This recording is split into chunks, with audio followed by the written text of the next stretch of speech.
Welcome to The Explainer. Usually when we picture cutting-edge AI, we're thinking about it writing some ridiculously complex lines of code or maybe drafting an incredibly boring corporate email. But today, we're looking at something totally different. We are exploring a truly beautiful, deeply evocative essay titled Kashiwamochi, Ice Cream, and the Taste of Home. It's just a fascinating contrast. We're talking about using highly advanced AI models to perfectly capture the smell of a traditional Japanese rice cake and the absolute deepest, most nostalgic, profoundly sensory human memories you can possibly imagine. It's a brilliant look at how technology can actually help us capture the very essence of our own humanity.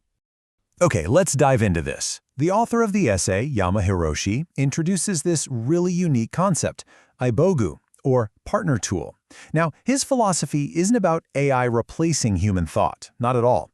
Actually, it's about AI acting as a bridge between cold, hard technology and the warm human heart. Think of it as an entity that works with humans to think about our present day together.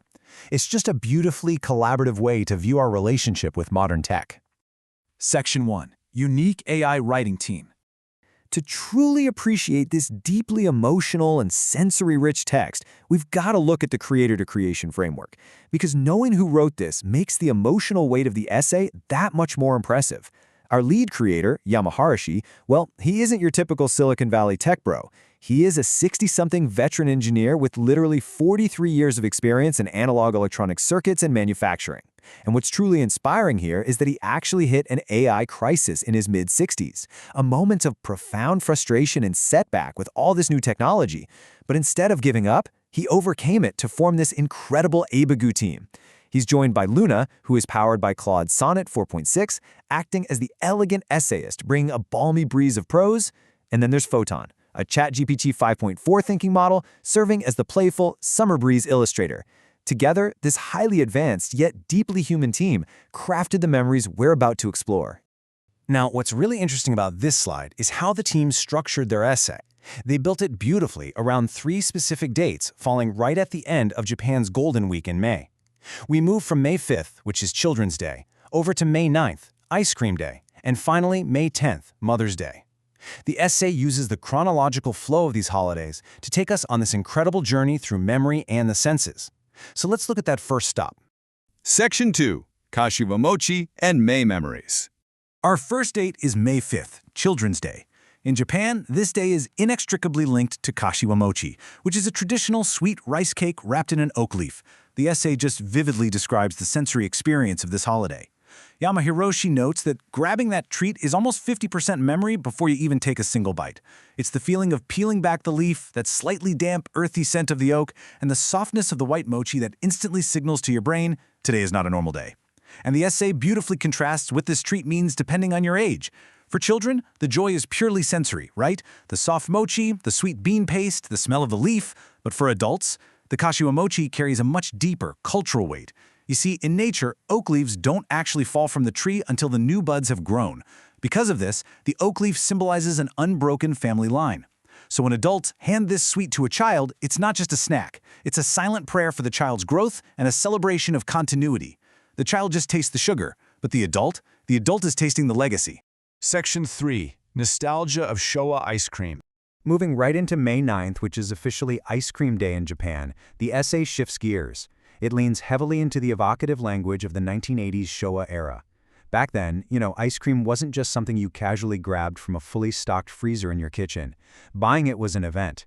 It had the scent of a small festival. I absolutely love the phrasing the ibogu team came up with here.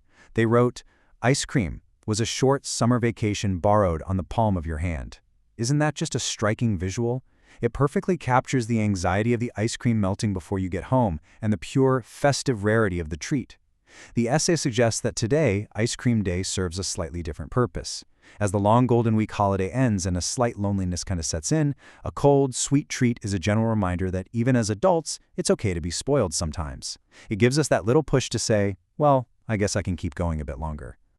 Let's move to and see how this builds. Section 4, Mother's Taste is Kitchen Steam. This brings us to May 10th, Mother's Day.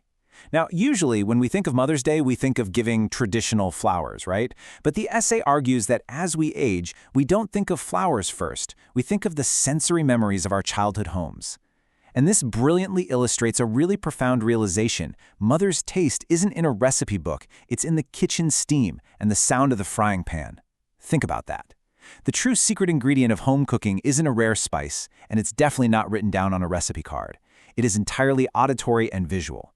It's the steam rising in the kitchen, the sizzle and clank of the frying pan, the specific pitch of a mother's voice calling out, "Eat it while it's hot."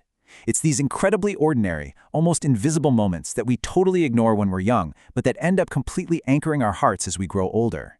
This is really the philosophical peak of Yamahiroshi's essay. When we are young, we think the value of a holiday is determined by how far we travel on a map or how long the vacation is. But Japanese food culture, and really human memory in general, is a tapestry of smells, sounds, and who is sitting right next to you. Ultimately, holiday memories are defined by the sensory nostalgia of home.